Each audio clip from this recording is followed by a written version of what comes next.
అందరికీ నమస్కారం. సీతా పయనం ఆ టైటిల్లోనే ఫుల్ వైబ్రేషన్ ఉంది. అంటే ఎప్పుడు చూద్దామా ఈ సినిమా అనేది నాకు ఇక్కడికి వచ్చేదాకా టైటిల్ కూడా తెలియదు. అక్కడ బోర్డు చూడంగానే అనిపించింది. ఇప్పుడు చూసిన సీన్ కానీ అసలు అంతా ఒక పాజిటివ్ వైబ్తో స్టార్ట్ అయింది. ప్రతిదీ కూడా పాజిటివ్గా కనపడుతుంది ఇక్కడ. డెఫినెట్గా ఇది మంచి హిట్ అవుద్ది. అందులో అర్జున్ గారు డైరెక్ట్ చేసింది, అలానే వాళ్ళ డాటర్ మెయిన్ రోల్లో చేస్తుంది. ఇది 5 లాంగ్వేజెస్లో వస్తున్నట్టుంది సార్.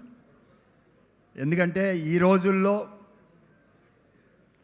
5 లాంగ్వేజెస్లో ఎట్ ఏ టైం రావటం అనేది చాలా గ్రేట్. అందులో ఆయన టోటల్గా ఓన్గా రిలీజ్ చేస్తున్నారు.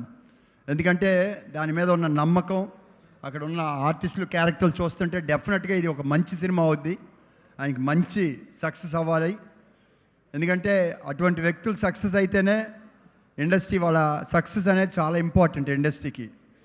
అదొక ఇవాళ చూస్తున్నాం మనం, ఎన్నో సినిమాలు చాలా వస్తున్నాయి. కానీ సినిమాని గురించి బాగా నాలెడ్జ్ ఉండి దాని మీద ఉన్న టెక్నీషియన్స్ కానీ అందరూ ఒక టోటల్ వాళ్ళు డెడికేట్ చేసి తీసిన సినిమా. చూస్తున్న ప్రతి బిట్ కూడా ఎప్పుడు చూద్దామా సినిమా అనే ఒక ఫీలింగ్తో ఉంది. ఆ విషయం ఆల్ ద వెరీ బెస్ట్. వాళ్ళకి మంచి సక్సెస్ రావాలి. అలానే ఇండస్ట్రీలో కూడా మంచి సక్సెస్ఫుల్ సినిమాలు వస్తేనే ఇండస్ట్రీ పచ్చగా ఉంటుంది. ఇప్పుడు కొంచెం కష్టాల్లో ఉంది ఇండస్ట్రీ. డెఫినెట్గా ఇప్పుడు మొన్న పండగకు వచ్చిన సినిమాలు కూడా చాలా బాగా పాజిటివ్గా వెళ్ళినాయి.